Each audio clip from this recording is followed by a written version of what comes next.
Okay, matrix, we are still continuing with calculus. Now, this is one of the questions that they usually give and it has more marks on it. They will draw a graph and also give you an equation, but this equation is incomplete. You can see there's no B, there's no C and no D. So it means you have to try and find out what that is. They said that the sketch below represents the curve of f of x is equal to x cubed plus bx squared plus cx plus d. The solutions of the equation, solutions, they are talking about the x-intercept. F of x is 4, where f of x is equal to 0, and minus 2, 1, and 4. In other words, there you have minus 2, there you have 1, and there you have 4, while when y is equal to 0. They say calculate the values of b, c, and d. Now, to calculate the values of these three, you will need to, so this is now question 9. As I said, you can have it up until question 9 depending on the examiner. Now you have 9, it's 9.1.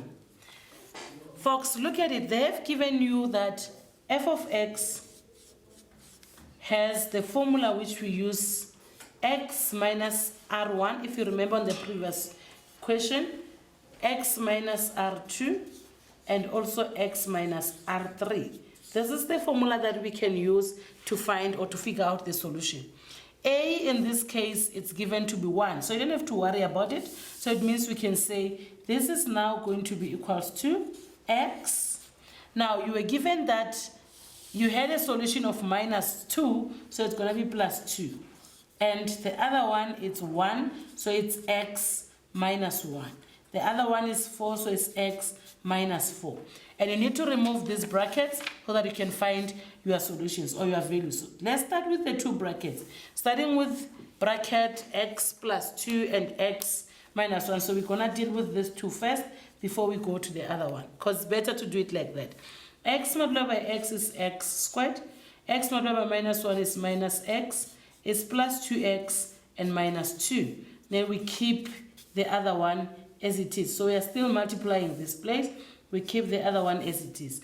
Then you will have, put in the like terms, x squared plus x minus 2. And we have x minus 4. Now let's remove the bracket. X multiplied by x squared minus multiplied by x will give us x cubed minus 4x squared plus x squared minus 4x minus 2x plus 8. Now this is what we are having. Let's put it looking at the like terms. X cubed minus 2x squared minus 6x plus 8. Remember, they wanted us to find B, C, and D. Now, you'll come and say, therefore, the value of B is equals to minus 2. The value of C is equals to minus 6. And the value of D is equals to an 8. This is 4 marks. So we could have got that 4 marks as simple as that. Okay. 9.2, they went on and say, calculate the x coordinate of B, the maximum turning point. Folks, remember when we're dealing with the turning point, we have to find the first derivative equated to 0 and then find the solution, because we are looking at the turning point B, then we are looking for its x coordinate. So this is going to be equal to 3x squared minus 4x minus 6. When we equate it to 0, we'll have 3x squared minus 4x minus 6 equals 0. And we have to try and factorize. If we factorize here, we can say 3 times 2 is 6. What did I give it? What did I say? Okay, let's double check. When we finding the x coordinate of B at the maximum turning point, yes, we have to equate to 0. In other words, here we have said that the first derivative is equals to 0. That is why we move from there to there. Now, when we derive, we will have we'll have 3x squared minus 4x minus 6 if we have to multiply out, it means then now, because that is how many marks? 4 marks. We'll have to use the formula x equals minus 4 plus minus the square root of a negative 4 squared minus 4 times 3 times minus 6, all divided by 2 times 3. Still here, we'll have to use what? A calculator for us to do it quicker and save time. Remember, in this time you'll be writing an examination, so you don't have time to waste and do something that will take more of your time. Okay, this is, let's use a calculator, punch it and see what we are going to get. It's minus 4 squared minus 4 times 3 times a minus 6, and we divide it by 2, multiply by 3, which gives us 2 plus or minus the square root of 22 divided by 3. Folks, remember we are looking at the x coordinate of b, which is the negative 1. So it means that we'll have to try and find it when it's negative. So let's see if we put negative 2 minus, what is it that we are getting in terms of the solutions. Okay, use a calculator, that is minus, we get the answer as a negative 0.90, which is convenient. So it means that our x coordinate at b, it's going to be equals to, or is 2 minus the square root of 22 divided by 3. That will be the solution, and that's where you get your 4 marks. Okay, and for that question, I guess that's how you should have answered it. And question 9.3, they said, determine an equation for the tangent to the graph of f at x is equals to minus 1. Folks, remember where x is equals to minus 1, it's somewhere on the graph. And remember, the tangent must touch the graph once.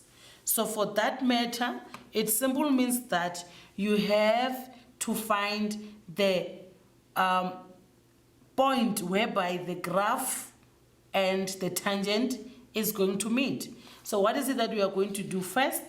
Remember, x is the value that we are going to use. So x is equals to minus 1. You can start anyhow, there's no order. Substitute it into the original equation to find the other point, meaning to find the y. So f of minus 1 is equals to, remember that our original equation is the one that we have found in 9.1. So it's x cubed minus 2x squared minus 6x plus 8. So let's substitute minus 1 into it and then see what we are going to get. And that will be the coordinates at that point where x is minus 1. Let's see, this is minus 1 plus 2 plus 6 plus 8. In a calculator form, it will give us a 15. So let's double check. Minus 1 plus 2 plus 6 plus 8. It should give us a 15 years. So in other words, it says where x is minus 1, y is going to be 15. That is a point. That is 1 point. Now, we need to find the gradient. And to find the gradient, we must do what? We must derive. And after deriving, we need to substitute minus 1 into it. Remember, we had the first derivative in 9.2. So we can use that to continue answering the question. So what we are going to do there, remember the first derivative, it is always the gradient. So we're substituting minus 1 into the first derivative. Minus 4, and we can use a calculator to get to the gradient. Now our gradient will be 3 multiplied by negative 1 squared minus 4 multiplied by negative 1 minus 6. And it gives us a 1, meaning that the gradient is going to be 1. Okay, now from here we go and use the formula. This formula is in your formula sheet as well. Y minus y1 equals to m into x minus x1. I prefer this formula because it's a bit simpler for you to follow, and substitution is better. So which coordinate are we substituting? The one that we just have found of -1 and 15, and also the gradient of 1. Okay, now let's substitute that. We will have y minus 15, it's equals to a 1 multiplied by x minus -1, which will give us a +1. So that is y, it's equals to x plus 1 plus 15, which became y equals x plus 16, and that will be the equation of the tangent at this stage, and that is the end of 9.3. Okay, grade 12, we're continuing with question 9. Remember, when you're writing this question papers, they'll give you a booklet for which you have to answer it on, or sometimes they give you somewhere where you have to draw, as much as they give you the formula sheet.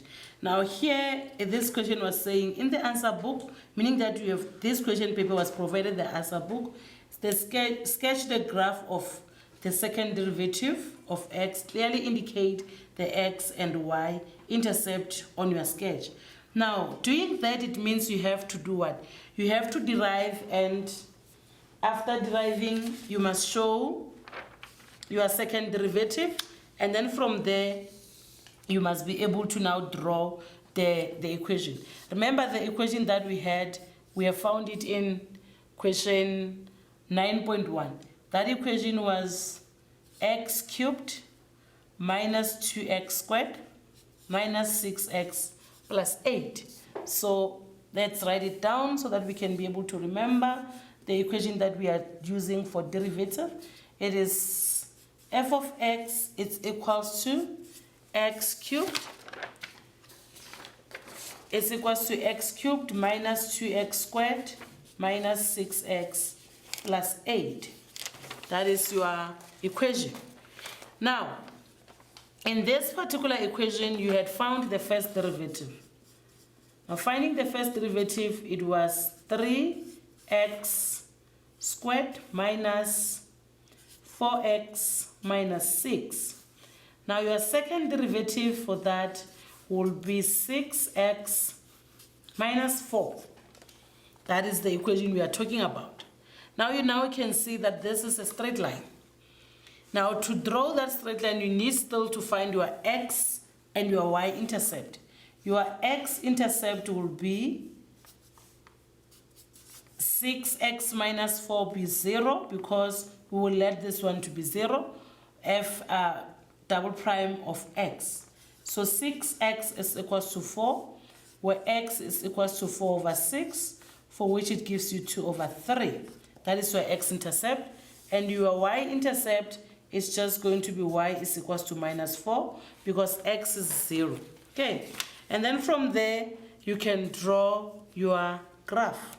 Let's try to draw it, although you will be drawing it on the answer book that is given to you, and that answer book practically have the other graph has been drawn for you already.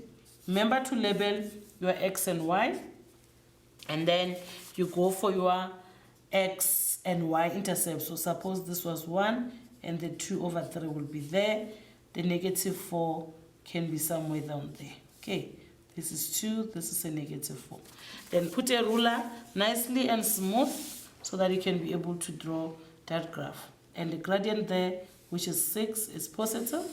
So then your graph, it is on the positive direction. Okay.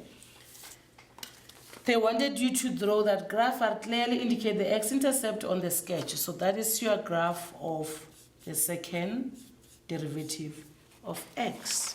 And I guess that is clear, and the marks was 3 marks. A very simple marks to get. Okay, the last question here, it is 9.5. In 9.5, they say, for which values of x is f of x concave upward? We just had answered this kind of a question sometimes. We said, for concaving up, the second derivative must be greater than 0. Now our second derivative, we just found it here, is 6x minus 4. So it means you're just going to say 6x minus 4 must be greater than 0. So it means that x must be greater than 2 over 3. It's actually the repetition of this, whatever happened in 9.4, it's what you're going to do in 9.5. The difference is now you are using the word greater than, or the symbol greater than instead of equals to. And that is the end of question 9.